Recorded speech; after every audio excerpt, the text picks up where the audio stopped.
Ang programang ito ay rated SPG. Striktong patnubay at gabay ng magulang ang kailangan. Maaaring may masiselang tema, lengguwahe, karahasan, sexual, horror o droga na hindi angkop sa mga bata. Isang magandang araw mga kaibigan, maligayang pagbabalik po dito sa aking channel. Narito na po upang magbigay ng updates mula nga sa mangyayari dito nga sa ating pambansang pelikula na walang iba kundi ang Ify Chase Batang Quiapo. Ito si Marites nga ngayon ay parang ngabang naubusan na nga siya ng pag-asa upang mabawi nga niya dito kay Lina ang kanyang magaling na asawa. Subalit ubos na nga ang kanyang pasensya dahil sa bawat pagkikita at paghaharap ng dalawang babae ay puro na lamang bangayan kahit nga sa harap ng hapagkainan. Hindi na nga makatiis itong si Rigor kundi sinaway na nga silang dalawa. Hahatiin na lamang raw ang kanyang kita sa dalawa. Subalit umalma naman itong si Marites dahil hindi na nga raw mapagkakasya ang lahat ng binibigay nitong si Rigor. Ngayon pangaraw na meron na nga siyang kahati. Sabi naman itong si Lena na dapat nga raw mas malaki nga ang parte nila ng kanyang magiging anak upang makaipon nga sila. At dahil halatang halata na nga ngayon itong si Lena na para nga bang gusto na nga niyang angkinin lahat ang pagmamay-ari nitong si Rigor.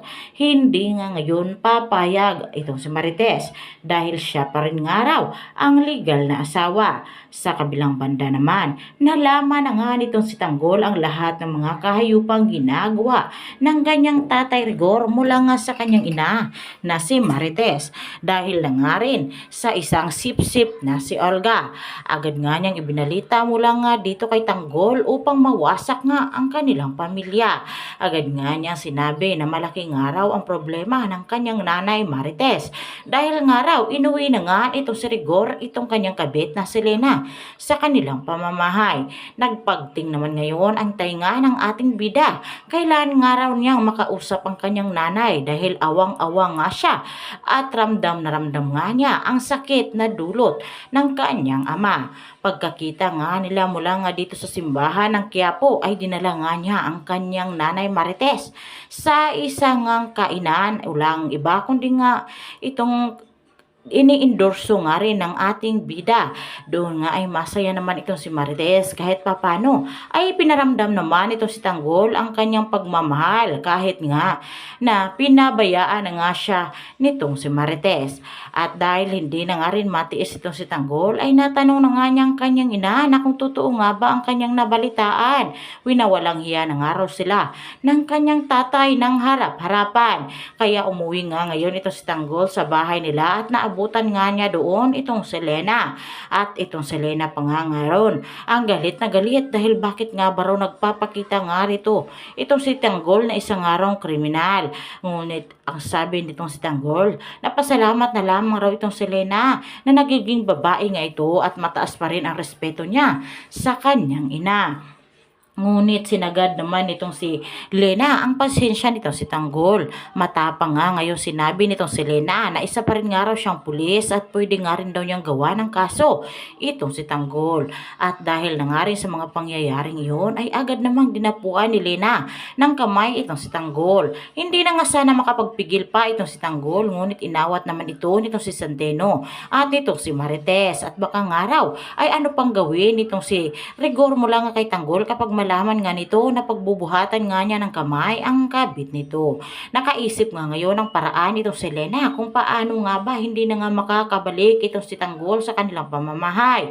Sa paglalakad at pagbaba nga niya ng hagdanan ay agad naman siyang gumawa ng eksena na itinulak nga raw siya nitong si Tanggol. Agad naman siyang isinugod sa ospital. Ngunit galit na galit nga ngayon itong si Rigor na tinutukan ng baril itong si Tanggol dahil nga raw sa ginawa nito ay gustuhin na lamang nitong si Rigor na makulong na lamang siya.